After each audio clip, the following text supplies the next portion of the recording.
कानपुर में पिछले दिनों एक युवती के परिजनों ने निर्वाणी अखाड़ा के प्रखर जी महाराज पर युवती से रेप का मामला दर्ज कराया था। इस मामले में कथित पीड़ित युवती ने कानपुर कोर्ट पहुंचकर अपने बयान दर्ज कराए। युवती ने कहा कि उसके साथ न तो रेप हुआ और न ही उसे जबरन आश्रम में रखा गया। उसने खुद संन्यास लिया है। उसके परिजनों ने प्रखर जी महाराज पर जो आरोप लगाए हैं वह बेबुनियादी हैं। देखिए, जिस तरीके से फर्स्ट इंफॉर्मेशन रिपोर्ट रजिस्टर्ड हुई माँ चिदानंदमयी को उसमें पक्षकार बनाते हुए स्वामी प्रखर जी महाराज के खिलाफ, उसमें माता जी ने अपना एक वीडियो भी बीच में आप लोगों के माध्यम से पब्लिक को जारी किया था, जिसमेमें कहा था ये सारा घटनाक्रम असत्य है।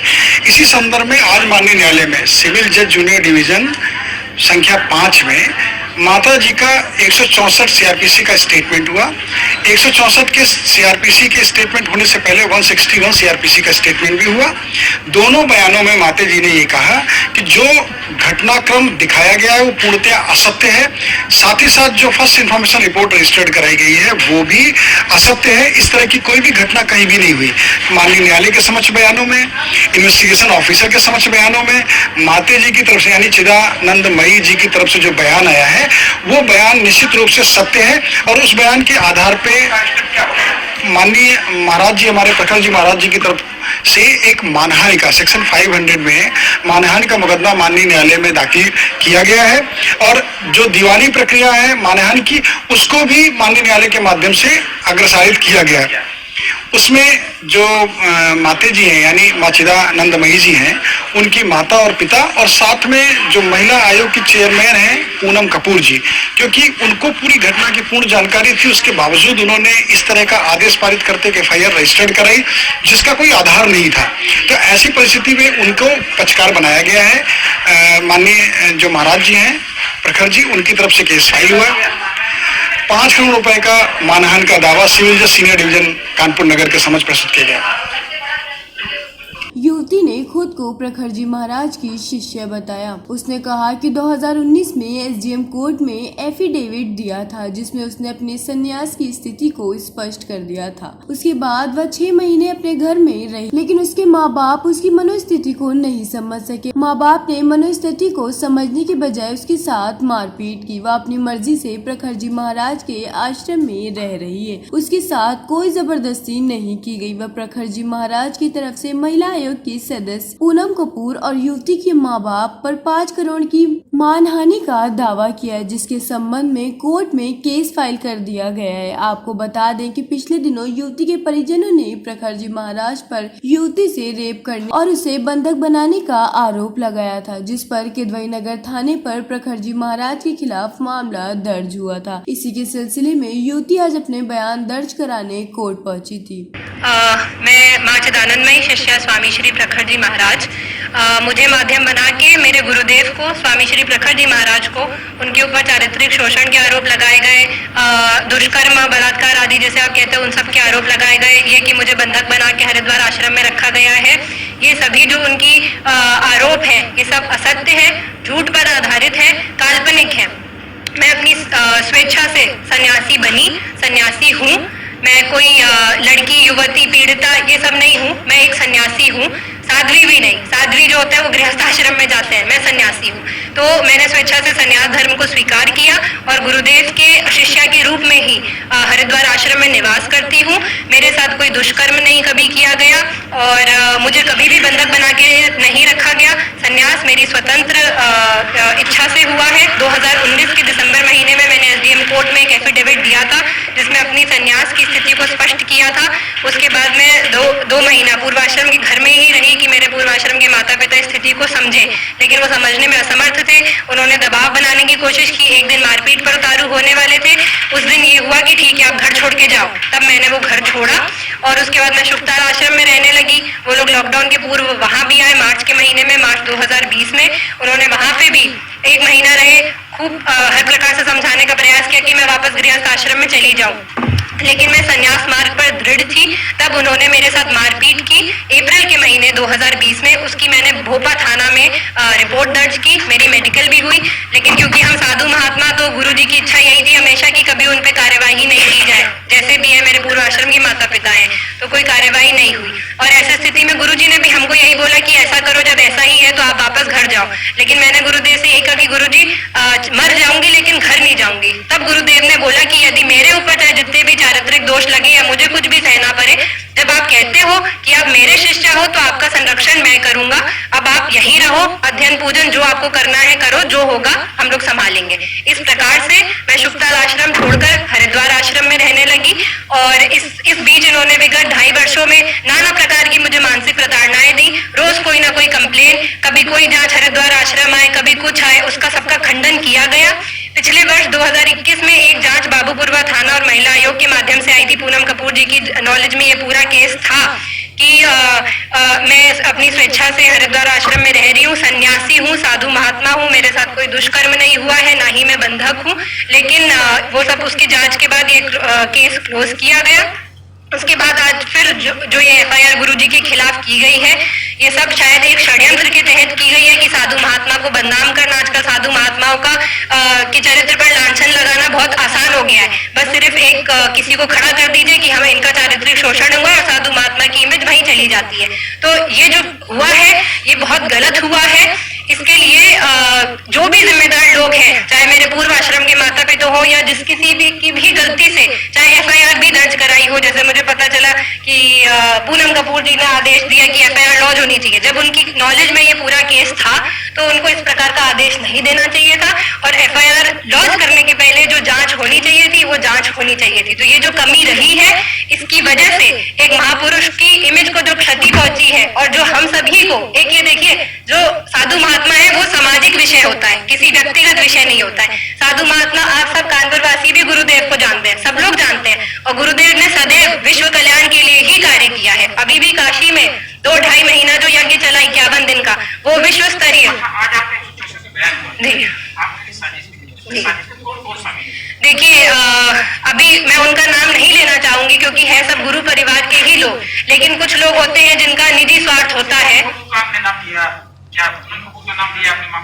जी देखिए, पूनम कपूर जी का नाम इसलिए लेना पड़ रहा है क्योंकि उनके आदेश पर एफआईआर लॉन्च हुई है, तो वो उनका निजी स्वार्थ होगा या जो भी कुछ होगा एक साधु महात्मा को बदनाम करने के लिए, तो षड्यंत्र तो किया ही गया है। अब इसमें कौन कौन इन्वॉल्व है इसकी मतलब मैं नहीं नाम लेना चाहूंगी, लेकिन जो ऐसा कर रहे हैं वो अब सावधान हो जाए।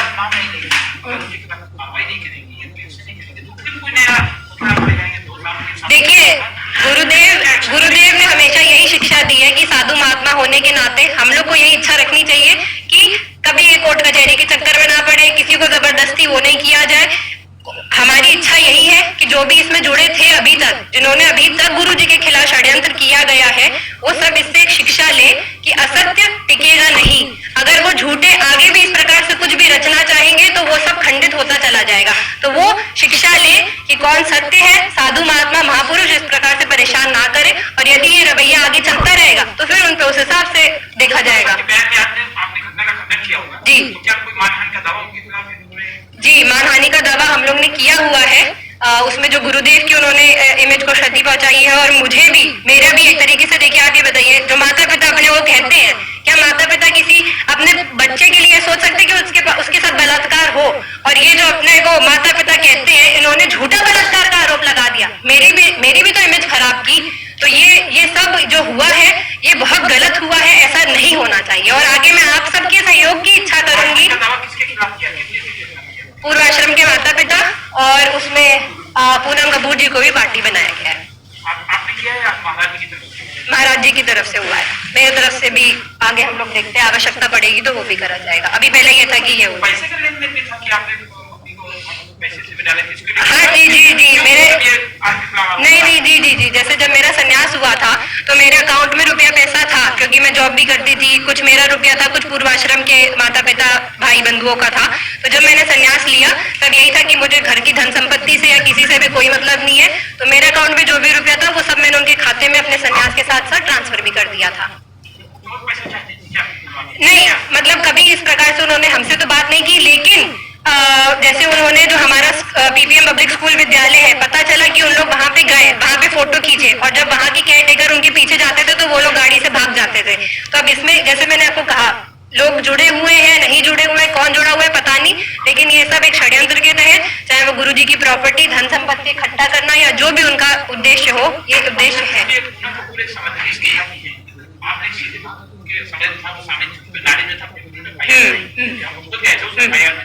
जी जी, तो आज क्या शासन से या सरकार से कोई मुख्यमंत्री से या किसी से कि इनको ऐसे आयोग में ऐसे सदस्य होना चाहिए? बिल्कुल जी। देखिए, पहले तो वो महिला आयोग की सदस्य हैं, उन्होंने ऐसे, जो मैंने पढ़ा है, जो मैंने उनका बयान भी सुना, उन्होंने कहा एक माँ मेरे पास रोते हुए आई, मैंने तो सिर्फ वो देखा। तो एक महिला आयोग में वो सदस्य हो कि जब उनको पूरे केस की जानकारी है, अगर वैसे तो साधु महात्मा महिला पुरुष नहीं होते हैं, लेकिन मैं भी तो एक महिला ही अगर शरीर दृष्टि से देखा जाए, तो उन्होंने क्या ये नहीं समझा कि मेरे चरित्र के ऊपर वो दोष लगा रही है? तो इसलिए ये जो महिला आयोग या आदि जो भी ऐसे आयोग है, वो सब लोग जनता की सेवा के लिए बने हैं, सत्य के लिए बने हैं। लेकिन यदि यही लोग इस प्रकार से दबाव में आकर या जो भी झूठ असत्य का साथ लेंगे तो लोगों का भरोसा उठ जाएगा। जी देखिए, जैसे हमको पता चला है कि हम योगी आदित्यनाथ जी से मिलने की प्रयास कर रहे हैं, लेकिन अभी हमको कुछ अपॉइंटमेंट नहीं मिल पाया है, तो हम उन तक पहुंचने की प्रयास कर रहे हैं। और साथ ही हमें ये पता चला कि कोर्ट के माध्यम से इन पर कार्रवाई करी जा सकती है, तो फिर हम उस माध्यम से जाके करेंगे। जी जी जी। देखिए, मैं तो ये समझती हूँ कि ये शायद मेरे पूर्व जन्म के कुछ संस्कार होंगे, संचित कर्म होंगे, जो मैं इस मार्ग पर आगे बढ़ी। और कहीं ना कहीं मुझे ये लगता है कि भगवती की बहुत बड़ी कृपा, आप सब जानते हैं कि आज का युवा किस ओर जा रहा है। बहुत अच्छे लोग भी होंगे, लेकिन जो मेरी इच्छा थी वो ये थी कि जब मैंने इतनी पढ़ाई लिखाई की है और जब मेरी एक आध्यात्मिक जो भी इच्छा उस और मार्ग पर आगे बढ़ने की जागी है, और जब मेरा घर से, धन से, हर प्रकार से वैराग्य हो चुका है, तो मैं अब उस जीवन में लिप्त होने का कोई मतलब नहीं है। अगर जैसे पूर्वाश्रम के माता पिता शादी करना चाहते या कुछ भी करना चाहते, तो ना हम खुश रह पाते, ना किसी को खुश रख पाते। तो ये सब का गंभीरता से 3 वर्ष मैंने विचार किया, और जब मुझे लगा कि नहीं, मैं अपने संन्यास में दृढ़ हूँ, अडिग हूँ, तब जाकर मैंने अपने संन्यास की जानकारी सबको दी। पूर्वाश्रम के माता पिता को भी पता था कि हम संन्यास लेना चाहते हैं। अब ये इस प्रकार से भी दंडावाद करने का क्या अभिप्राय है, कुछ समझ में नहीं आता।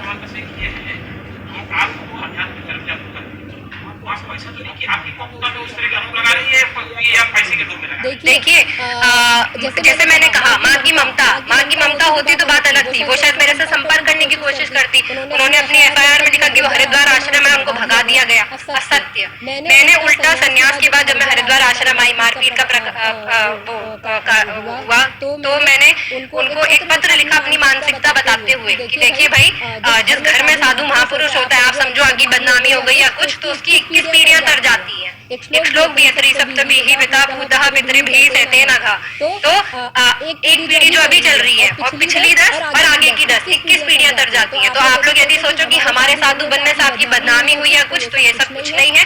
मैं शायद आपका बच्चा होके वो काम कर रही हूँ जो शायद लौकिक सुख तो कोई भी दे सकता है, लेकिन पारलौकिक सुख आसान नहीं होता। मैं शायद आपका बच्चा होके आपको वो सुख देने के लिए प्रयास कर रही हूँ, तो ये आप लोग को समझने का विषय है। लेकिन खैर, उन्होंने जो भी समझा नहीं समझा, उनके दिमाग में क्या है मैं समझ नहीं सकती। ना मेरे से कभी संपर्क हुआ, ना वो आने का प्रयास किए। और अब आपके माध्यम से मैं ये भी कहना चाहूंगी कि जो मैं उनको कहती भी थी, पूर्वाश्रम के माता पिता, मैंने उसके लिए संबंध विच्छेद की पिटिशन भी हरिद्वार कोर्ट में डाल दी है।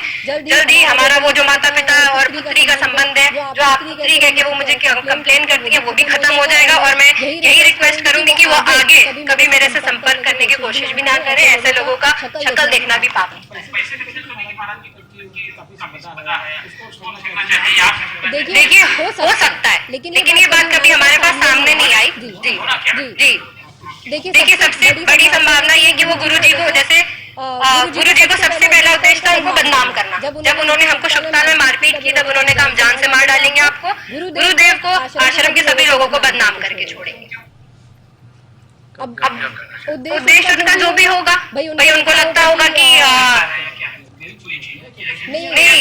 नहीं, देखिए दुश्मनी, उनको ये लगता होगा कि इसको बहला के फुसला के साधु महात्मा बना दिया, जो उनकी बातों से भी स्पष्ट है। ऐसा इस बारे में मैं कुछ कमेंट नहीं